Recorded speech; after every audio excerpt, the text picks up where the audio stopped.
ওকে মদন রে তোকে ধরতে পারলাম না, কালকে তুই স্কুলে যাস, তোকে দে আমনি।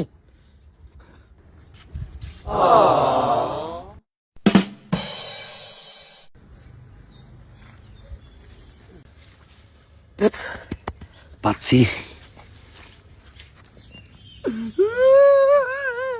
স্যার এবারকার মতো মাফ করে দেন, আমি আর জীবনে ভুল করবো না স্যার। ওই স্যার ওঠ, আমি তোর বাপের ভাই হাসান।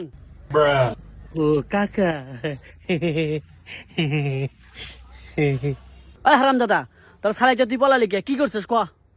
কাকা কইলেই কইবে না যে গপ্প, কিন্তু গপ্প না সত্যি কথা।